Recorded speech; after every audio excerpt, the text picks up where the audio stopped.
Hello everyone. एक और नया क्वेश्चन हम लोग देखते हैं। नेक्स्ट हम लोग क्वेश्चंस कर रहे थे जो प्रीवियस ईयर्स एडवांस में क्वेश्चंस आए हुए हैं, कौन से स्विचिंग सर्किट्स वाले। तो उसमें से ये भी एक क्वेश्चन है। इसमें एक सिंपल आरसी सर्किट दिया हुआ है जिसमें एक रेसिस्टेंस लगा हुआ है और कैपेसिटेंस लगा हुआ है। इसके बारे में जो बोला गया मैं वो बताता हूँ आपको। और ये एक वोल्टेज है, ये वोल्टेज सप्लाई दी गई है, ठीक है। तो ये वोल्टेज सप्लाई को दो तरीके से वेरी कराया जा रहा है, मतलब इसको चेंज हम कह सकते हैं। चेंज पूरा प्रोसेस लंबा चौड़ा जो पूरा क्वेश्चन लिखा हुआ है उसका सार मैं बोल रहा हूँ, ठीक है। पहले क्या कहा गया है कि जो वोल्टेज दिया गया है वो V0 है, एक कांस्टेंट वोल्टेज V0 बैटरी लगा दी गई, स्विच कनेक्ट कर दिया गया, ठीक है। अब स्विच कनेक्ट किया गया तो क्या होगा, कुछ टाइम के बाद स्टेडी स्टेट आ जाएगी आफ्टर सम मिली सेकेंड्स, और यहाँ पर वोल्टेज एक इसके क्रॉस आ जाएगा, इस पे चार्ज ये स्टोर कर लेगा, पूरा फुल्ली चार्ज हो जाएगा, ठीक है। ये हम लोग जानते हैं अपनी आरसी सर्किट के एनालिसिस जो हम लोग किए थे। अच्छा, अब ये जब चार्ज हो जाएगा तो इसमें जो एनर्जी स्टोर हुई उसको बोला गया है ईसी, मतलब एनर्जी स्टोर्ड इन कैपेसिटर। और जो इस रेसिस्टेंस में एनर्जी का लॉस हुआ है इस रेसिस्टेंस के through during the transient time analysis, जब वो करंट फ्लो कर रही थी उस समय इसमें कुछ एनर्जी लॉस हुई होगी, ठीक है ना।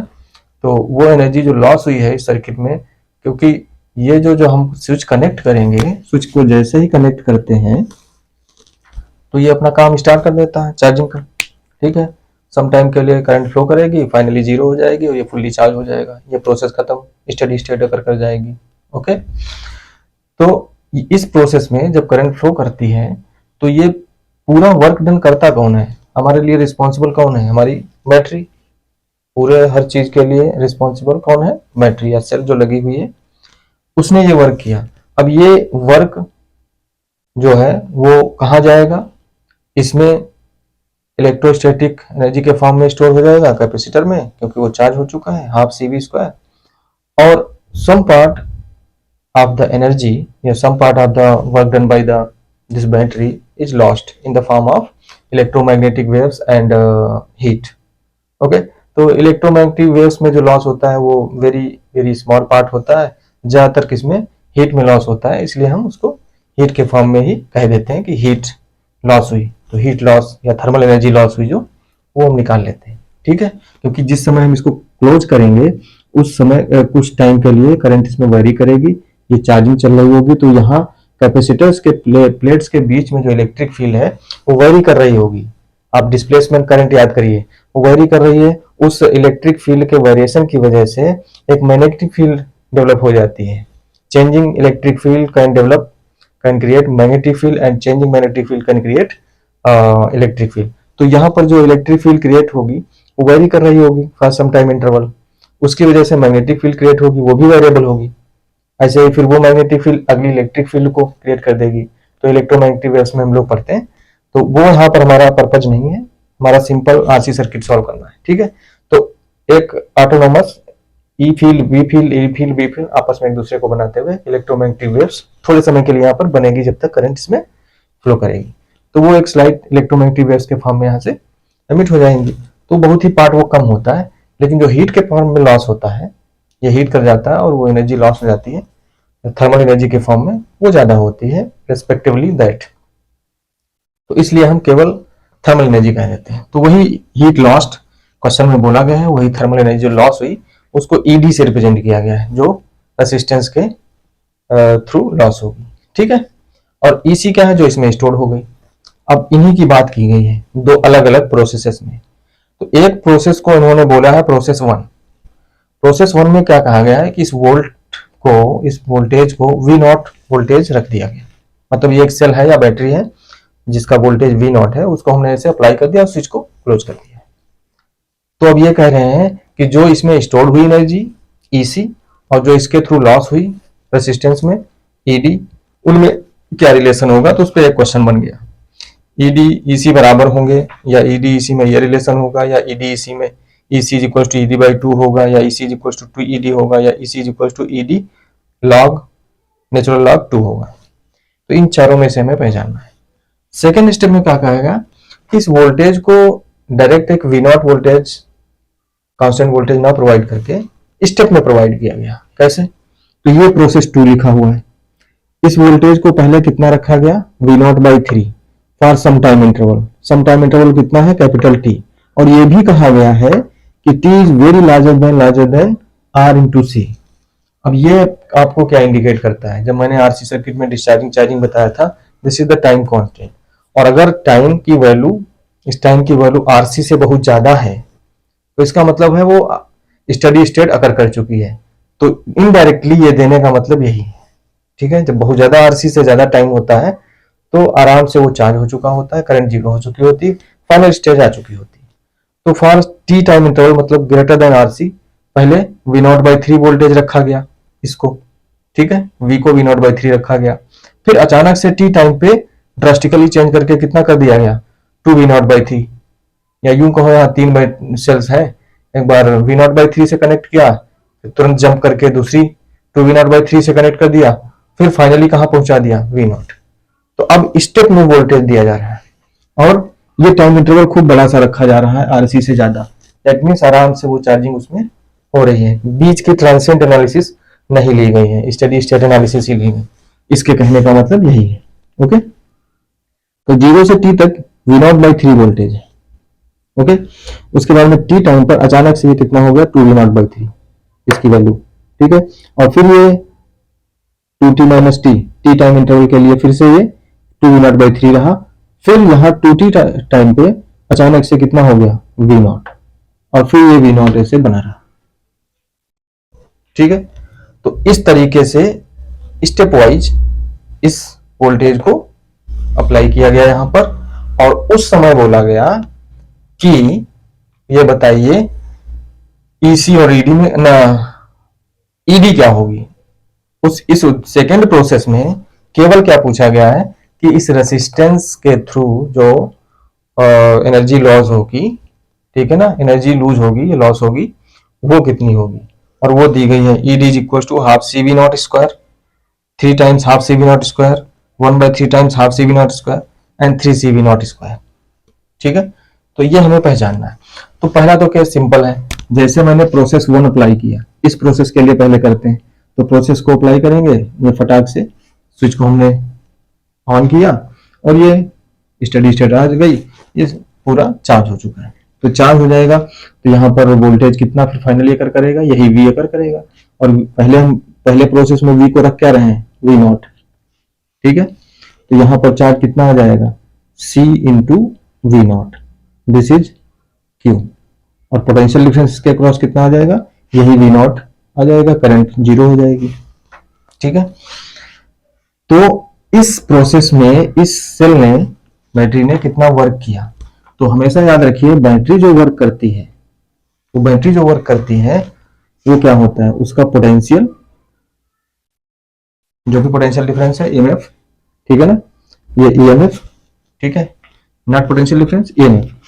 तो EMF इनटू जितना इसने चार्ज फ्लो कराया सर्किट में, ठीक है, W equals to V into Q। तो कितना चार्ज इसने फ्लो कराया, ये C इंटू वी नॉट के बराबर, यही चार्ज फ्लो कराया, यहाँ स्टोर हो गया ये। ओके, तो इसको हमने मल्टीप्लाई कर दिया C इंटू वी नॉट। तो ये इसने C into V naught square इतना वर्क इसने किया। और इस कैपेसिटर में कितना स्टोर हुआ, कितनी एनर्जी स्टोर, इतना वर्क किया, work is type of energy. अब ये वर्क एक तो इसमें एनर्जी के फॉर्म में कन्वर्ट हो गया, कुछ पार्ट लॉस हो गया होगा इसके थ्रू। तो इसमें कितना हम जानते हैं, हाफ सी वी स्क्वायर होता है, half C into V square. V मतलब इसके अक्रॉस पोटेंशियल है, अब वो कितना है, वी नॉट। ठीक है, तो C V naught square.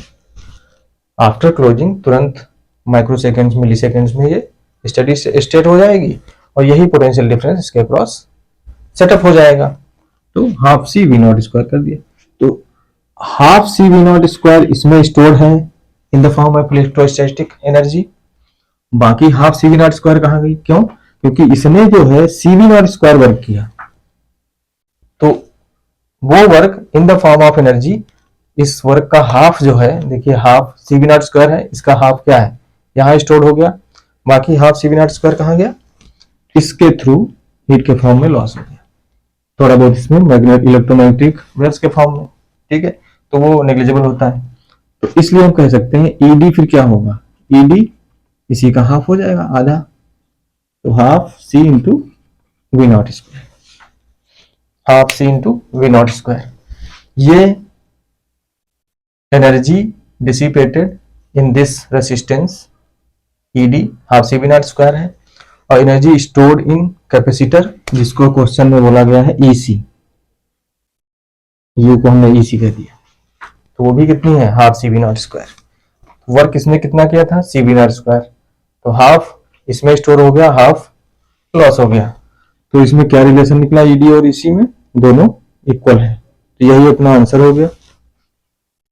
Next question में देखिए, जब स्टेप वाइज किया जाता है, तो स्टेप वाइज जब होगा काम, तो देखते हैं पहले कि सेल के द्वारा कितना वर्क डन हुआ, ठीक है, और जो भी कैपेसिटर में लास्ट में स्टोर हो जाएगी एनर्जी, दोनों का डिफरेंस ले लेंगे। यहां भी यही किया गया है, सेल ने कितना वर्क किया, सी वी नॉट स्क्वायर, और कैपेसिटर में कितना स्टोर हो गया, half C V naught square, दोनों को माइनस कर दिया, तो कितना बन गया, half C V naught square, इतना हीट के फॉर्म में लॉस हो गया। सिमिलरली यहां करेंगे, तो जब हम इस वोल्टेज को कितना रखेंगे, वी को, अब प्रोसेस 2 की बात कर रहे हैं, पहले प्रोसेस का क्वेश्चन खत्म, दूसरे प्रोसेस में क्या हो रहा है, दूसरे प्रोसेस में जब हम इसको क्या रखेंगे, वी नॉट बाई 3, जब हम इसको वी नॉट बाई 3 रखेंगे, तो इधर का हम थोड़ा मिटा देते हैं,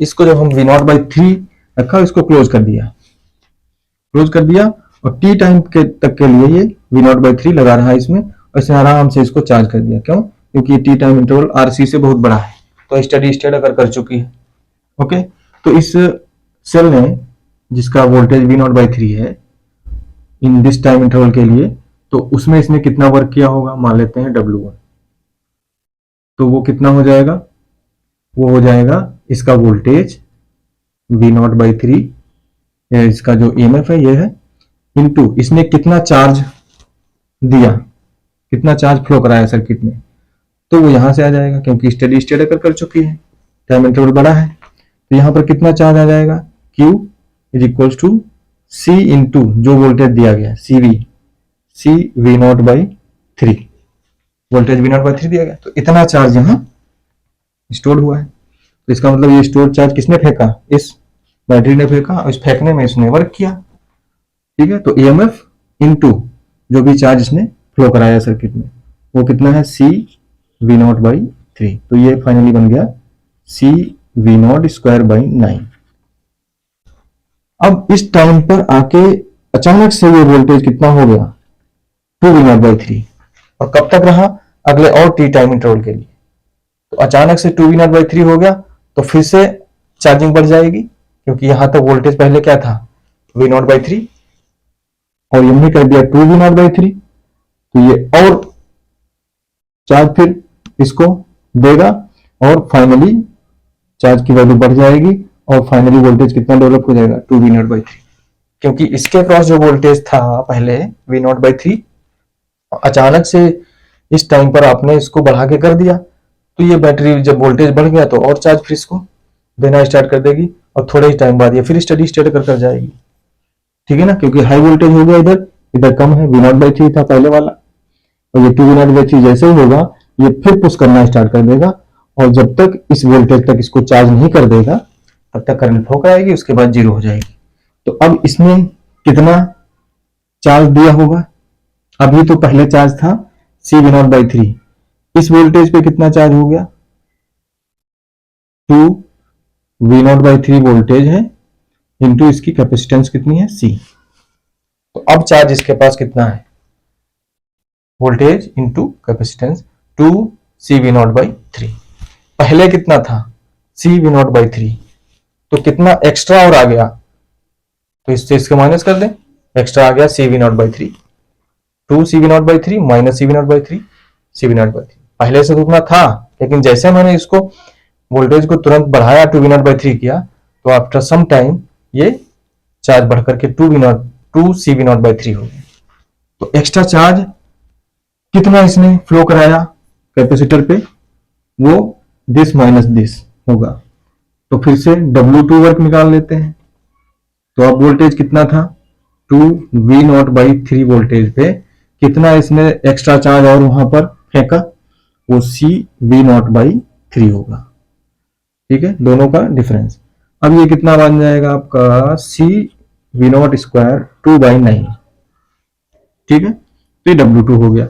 फिर थोड़ी देर बाद 2t टाइम पर अचानक से बढ़ करके V0 कर दिया गया और फिर V0 बना रहा। तो जैसे ही इसको V0 करेंगे, तो यहां पर वोल्टेज 2V0/3 तक सेट हो चुका था। अब इसको अचानक से बढ़ाया V0, तो फिर से ये पुश करना स्टार्ट कर देगा, क्योंकि ये हाई वोल्टेज पे आ गया। तो फिर से इसको चार्ज करेगा, और कितना चार्ज कर देगा, फाइनल चार्ज पहुंचा देगा this into this, C into V0, क्योंकि अब स्टडी स्टेट फिर कर जाएगी। तो कितना चार्ज इस पे आ जाएगा, वोल्टेज इंटू कैपेसिटेंस CV0। अब चार्ज इतना आ चुका है, पहले कितना था 2CV0/3, इससे इसको माइनस करो, कितना एक्स्ट्रा आ गया, तो फिर वही CV0/3 एक्स्ट्रा आ गया, तो बढ़ करके कितना हो गया CV0। ठीक है, तो वर्क डन, अब तीसरा वर्क डन कितना हुआ, जैसे अचानक से हमने बढ़ाया, तो यहां पर कितना है बैटरी का EMF V0 इंटू इसने कितना चार्ज एक्स्ट्रा और किया, दिस माइनस दिस, तो अपना वही CV0/3। तो ये सेकेंड प्रोसेस में स्टेप में जब हमने वोल्टेज दिया तो नेटवर्क डन इतना होगा, W1 + W2 + W3। ये कितना आ जाएगा अपना CV0²/3। ठीक है, तो ये अपना वर्क डन हो गया, क्योंकि एक्स्ट्रा चार्ज अब कितना दे रहा है, पहले 2CV0/3 था, अब फाइनल चार्ज कितना पहुंच गया, C इंटू V0। ठीक है, वोल्टेज बढ़ाया, फिर से चार्ज किया गया। अब इन तीनों का समेशन नेट वर्क डन कैसे आएगा, सब में CV0²/3 कॉमन है। ठीक है, अब इसको कैसे करते हैं, 9 कर लेते हैं, 3 से ऊपर मल्टीप्लाई कर दिया और 3 से नीचे मल्टीप्लाई कर दिया, तो ये भी CV²3 और /9 हो जाएगा। तो CV²/9 यहाँ भी है, CV²/9 यहाँ भी है, और CV²/9 यहाँ भी मिल जाएगा, तो ये कॉमन मिल जाएगा। CV²/9 यहाँ तो 1 प्लस CV²/9 यहाँ 2 प्लस CV²/9 यहाँ 3 बचा। ठीक है, तो ये अपना CV²/9, तो ये कितना हो जाएगा 3 2 5 6 6/9 CV0²। तो इसको हम लिख सकते हैं 2/3, 3 दूना 6 3 3 9 CV0²। ये नेटवर्क डन हुआ इन 3 स्टेप्स में। ठीक है, जब स्टेप वाइज हमने वोल्टेज को बढ़ाया, इंक्रीज कराया। तो ये तो रहा बैटरी या सेल के द्वारा वर्क डन जो हुआ, लेकिन फाइनली अब सर्किट यहां पहुंच चुका है, तो इसमें कितनी एनर्जी स्टोर हो चुकी है, तो वो तो सिंपल है। इस समय कितना वोल्टेज यहां पर होगा, यही V0, तो एनर्जी क्या होगी यहां पर, EC, वही अपनी हाफ CV0², क्योंकि फाइनल चार्ज तो उसके पास CV0 है, फाइनल वोल्टेज इसके अक्रॉस क्या है, V0 है, कैपेसिटेंस C है, वो तो बदल नहीं रहा, तो फाइनली एनर्जी वहीं पहुंची। इसमें स्टोर एनर्जी उतनी ही है जो पहले केस में थी। ठीक है, तो फाइनली कितनी एनर्जी इसमें स्टोर हो चुकी है, हाफ CV0²। और इसने स्टेप में कितना वर्क किया, ये तो वर्क माइनस इसमें स्टोर्ड एनर्जी किसके बराबर आएगी, जो लॉस हुई। एक्चुअली में जो वर्क होता है वो क्या होती है, एनर्जी स्टोर्ड प्लस लॉस, इन 2 पार्ट में जाती है। तो इसलिए हम यहां निकाल सकते हैं ED, जो भी डिसिपेट हुई थ्रू दिस रेसिस्टेंस। तो क्या लिखेंगे, net work done 2/3 CV0² minus store कितनी हो गई, हाफ CV0²। तो इसको जो माइनस करेंगे हम लोग, 2 to the 4 3 तो हो जाएगा 1/6 CV0²। तो इसमें से 3/2 1/2 3 1/6 ये वाला, ये ऑप्शन सही हो गया आपका। इसको हम कैसे लिख सकते हैं, 1/3 टाइम्स 1/2 CV0²। पीए डिसिपेशन होगा सेकेंड केस में, जो भी रेसिस्टेंस के थ्रू एनर्जी का लॉस होगा हीट के फॉर्म में। तो ये क्वेश्चन था, आगे और देखते हैं हम लोग। Thank you.